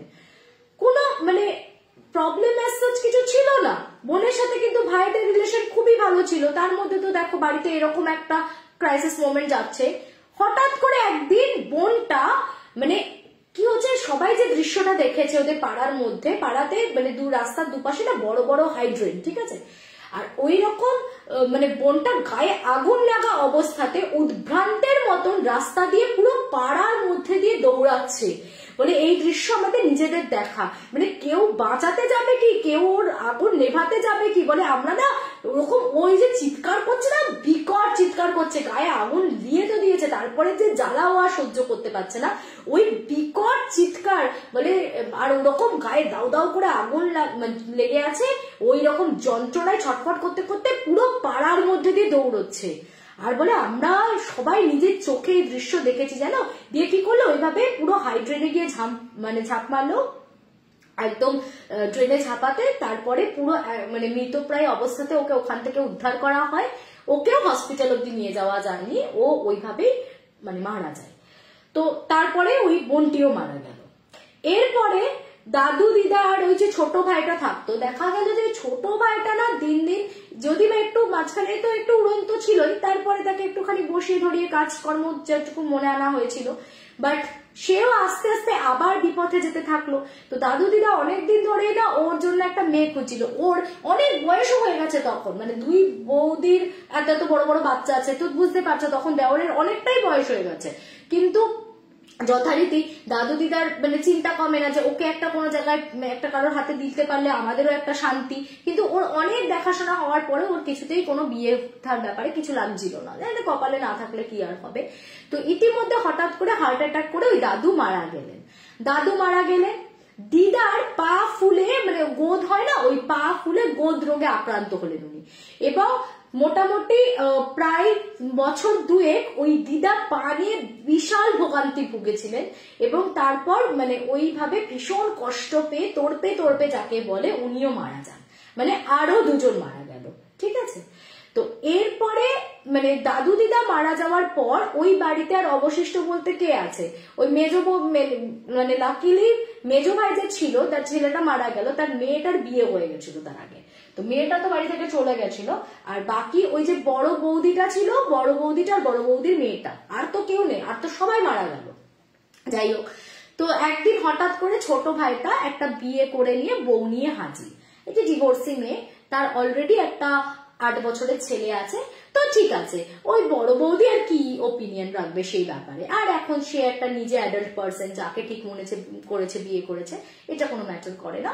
তো যাই হোক, সেই মেয়েটি খুব ভালো ছিল, মেয়েটা খুব ভালো, মানে স্বভাবেও নাকি মেয়েটা খুব ভালো ছিল, খুব ভালো বিহেভিয়ার ছিল, ইভেন এরা তো পাশের বাড়িতে থাকতো, বলছে জানো সেই নতুন যে কাকিমা এলো, সেই নতুন কাকিমাও মানে আমাদের সাথে খুব ক্লোজ হয়ে গেছিল, কয়েকদিনের মধ্যেই ওনার সাথে আমাদের খুব ভালো একটা রিলেশন হয়ে গেছিল।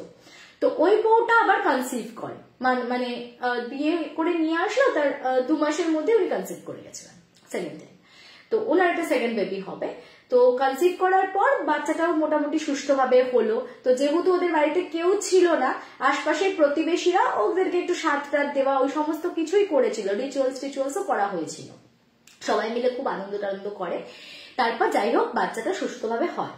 এবার বাচ্চাটা হওয়ার পর তোমার বাচ্চার বয়স যখন 3-4 মাস হবে, সেই সময়ের ঘটনা বলছি, হঠাৎ করে বউটার শ্বাসকষ্ট ওঠে, এবং সে এত শ্বাসকষ্ট বউটা থাকতে পারছে না, তারপর তাকে হসপিটালাইজড করা হয়। তো কি একটা ইনফেকশন না কি একটা ডক্টর বললো, যাই হোক ওর স্যালাইন স্টার্ট হলো, তারপর ওকে ব্লাড দিতে গেল, ও মা মানে 3-7 ভর্তি ছিল হসপিটালে। তারপরে ও এতটাও কিন্তু অসুস্থ ছিল না যে ও একদম মারাই যাবে, কিন্তু হঠাৎ করে ও কোলাপস করে যায় এবং পুরো ওর বডি আর কোনো মানে প্রত্যেকটা অর্গান ফেলিয়ার হয়ে যায় এবং ও মারা যায়। এবার স্বাভাবিকভাবেই তো প্রত্যেকে মানে তখন হচ্ছে যে কি হচ্ছে বাড়িতে। তো এতদিনে ওদের বড় বউটার একটু টনক নড়ে, তো বড় বউটা তখন খুব কাঁদছে আছাড়ে পাছাড়ে, আর তখন সে বলছে যে কি জানি গো, আমাদের বাড়িতে বোধহয় এই রাধাকৃষ্ণই বাড়িটাকে ধরে রেখেছিলেন, এত সুন্দর একটা পরিবার, আজকে এত ভরা সংসার ছিল আমাদের, আজ কি অবস্থা হলো। তা মানে আমি জানি না, আমরা হয়তো নিজেরাই নিজের পায়ে কুড়ুল মেরেছি। তো যেদিনকে ওই বউটা ডেড বডিটা হসপিটাল থেকে এসেছিল সেদিনকে ওদের বাড়িতে একটা পাড়ার দাদা এসছে। সেই দাদাটার যে দাদা সে আবার একজন বড় গুণী। তো দাদাটার মানে অনেক কিছুই ওই দাদাটা করে দিয়েছিল এবং অনেক কাজ টাজ করে দিত, মানে যা হয় বাড়ির লোক হলে যেরকম তাকে তাবিজ টাবিজ দেবে। তো ওই দাদাটা মানে ফোন করেছে, মানে ওই যে দাদাটা এসছিল বাড়িতে তার যে দাদা যে গুণী তার কথা বলছে, সে ফোন করেছে দাদাটাকে, ফোন করে বলছে তুই কোথায় গেছিস। তো বলছে কেন বলতো, আমি এই যে এই বাড়িটাতে মারা গেছে না ওখানে এসেছি, তুই এক্ষুনি ওখান থেকে বেরোবি। তখন বলছে কেন, বলছে আমি যদি ভুল না হই তাহলে এই যে তুই যার যে পরিচিতের বাড়িতে গেছিস এদের বাড়িতে নিশ্চয়ই পরপর পরপর 7 জন অলরেডি মারা গেছে না। সত্যি সত্যি ও তখন কাউন্ট করে দেখলো যে মেজ বউয়ের ছেলে, মেজ বউ, তারপরে ওই বড় মামাটা, তারপরে দাদু দিদা, ও মাঝখানে ওদের ওই বোনটা, আর তারপরে হচ্ছে এই বউটা। তো টোটাল কিন্তু সত্যি 7 জন মারা গেছে।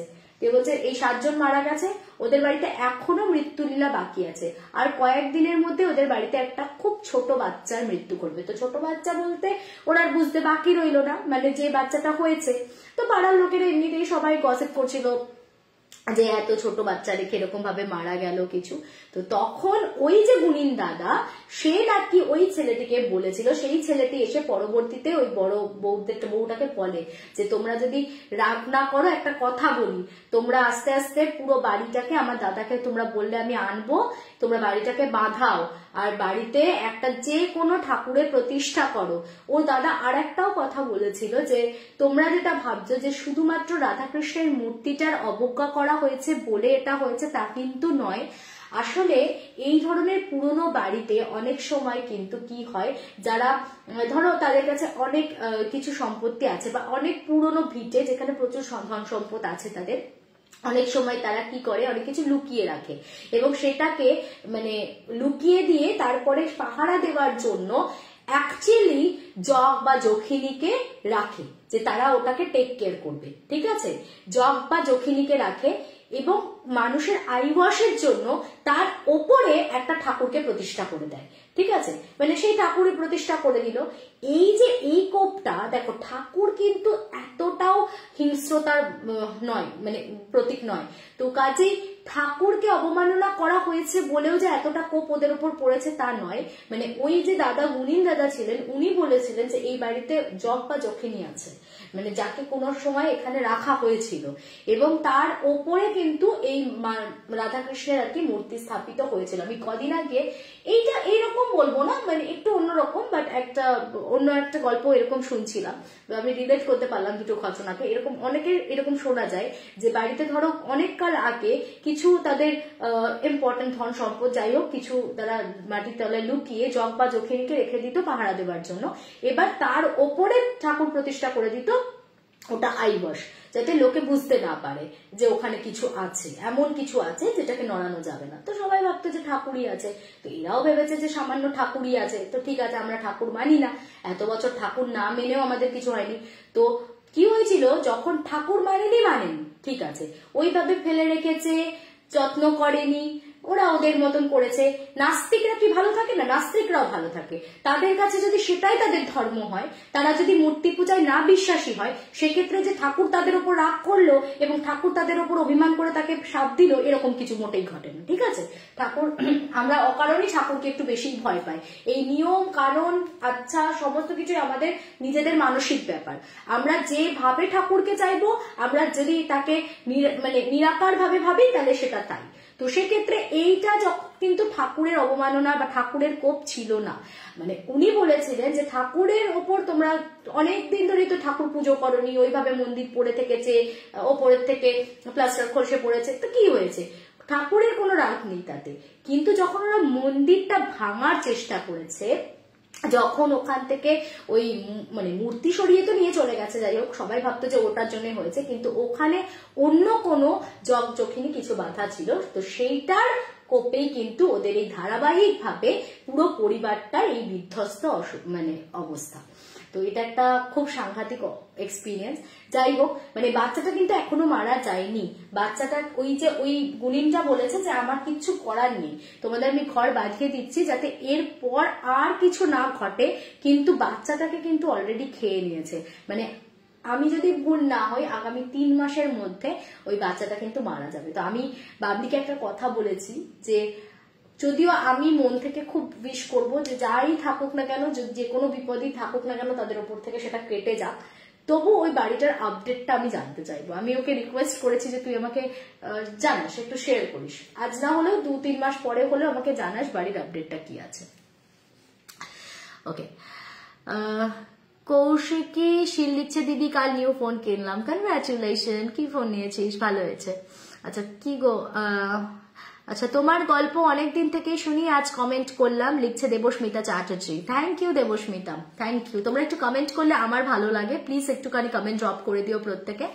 ওকে, সো চলো এবার তাহলে যাওয়া যাক। আজ ইউটিউবে আসবে দিদি? অবশ্যই আসবো দেবিকা। চলো এবারে আমি ইউটিউবে যাচ্ছি, আর আজকে ইউটিউবে আমি তোমাদেরকে 2টো কাকচরিতের গল্প শোনাবো।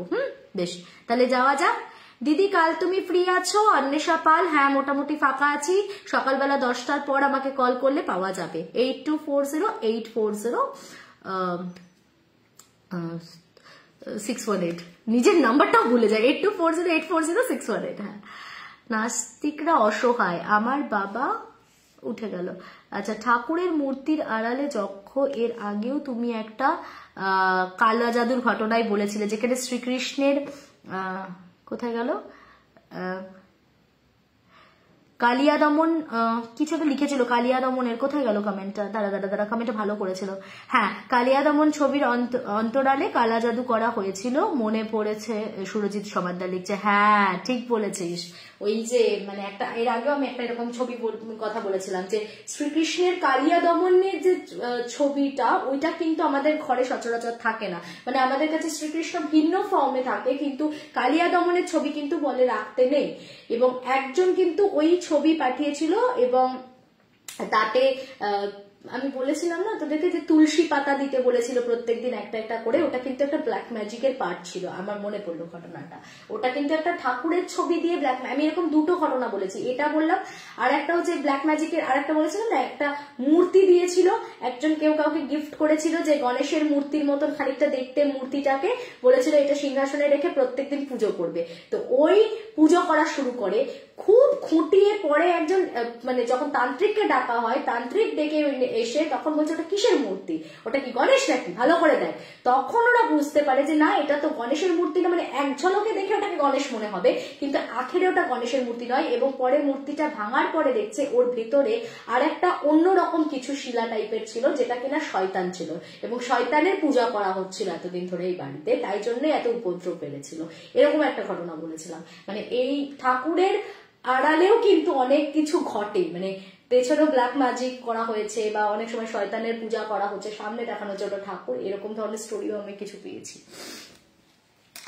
আমি তোমার ভিডিও দেখি। ওকে, থ্যাংক ইউ। গণেশ মূর্তি দিয়ে বিজনেস পড়ে গেছিল, হ্যাঁ হ্যাঁ ঠিক ঠিক ঠিক, ওই ঘটনাটা। মানে এদিকে গণেশের পুজো করলে তো বিজনেস আরো ভালো গ্রো করার কথা, উল্টে যত ওই গণেশ ঠাকুরটাকে বাড়িতে আনার পর পুজো করছে, তত দেখছে বিজনেসের আরো লস করছে। তো পরে ওটা বুঝতে পারে যে ওটা গণেশের মূর্তির আড়ালে অ্যাকচুয়ালি শয়তানের পূজা করাচ্ছিল ওকে দিয়ে। আমি কিছুক্ষণ আগেই কালিয়নাগের ওপরে বসে গোপালের ছবি কিনেছি। ও ঠিক আছে, ওগুলো মনের মধ্যে আইনু না, এমনি সাজিয়ে রাখো, কোনো অসুবিধা নেই, কিচ্ছু না, আমি এসব মানি না, থাক। আচ্ছা, রাধাকৃষ্ণর সাথে থেকে বাবা বলে ঠাকুর ঘরে রাধাকৃষ্ণ একসাথে রাখতে নেই, কেন গো? না, ঠাকুর ঘরে রাধাকৃষ্ণ কেন রাখতে নেই, বেডরুমে রাধাকৃষ্ণ রাখতে নেই। রাধাকৃষ্ণ যেহেতু নিজেরা হাজবেন্ড ওয়াইফ ছিলেন না, ওই জন্য এইটা আমি শুনেছি যে মানে কোনো কাপেলের রুমে, মানে বেডরুমে যেটা, সেইখানে রাধাকৃষ্ণের ছবি রাখতে নেই। তাহলে নাকি সেক্ষেত্রে সমস্যা হয়, অন্যরকম সমস্যা হয়, অনেক সময় থার্ড পার্টি আসে রিলেশনশিপে। সেটা রাধাকৃষ্ণের ছবিটা গিয়েতে রাখতে নেই, তোর বেডরুমে রাখতে নেই। ঠাকুর ঘরে কেন রাধাকৃষ্ণ রাখতে নেই? ঠাকুর ঘরে সব বড় বড় মন্দিরে রাধাকৃষ্ণের পুজো হচ্ছে, তো ঠাকুর ঘরে কেন রাখবো না? আচ্ছা, আমার নামটা দাও অতসী দাস চক্রবর্তী। দিনকাল বড্ড খারাপ, ঠাকুরের কাছে এসেও শান্তি পাওয়ার জো নেই। সেই ঠিক আছে, চলো আমি এখান থেকে অফ হচ্ছি। আমার চ্যানেল শ্রেয়া সেনগুপ্তা আচার্য ব্লগস, ওই চ্যানেলে, ইউটিউব চ্যানেল আমি অন হচ্ছি, তোমরা সবাই ওখানে শিফট করো, যারা যারা এখন ফ্রি আছো জয়েন করতে পারো। আচ্ছা।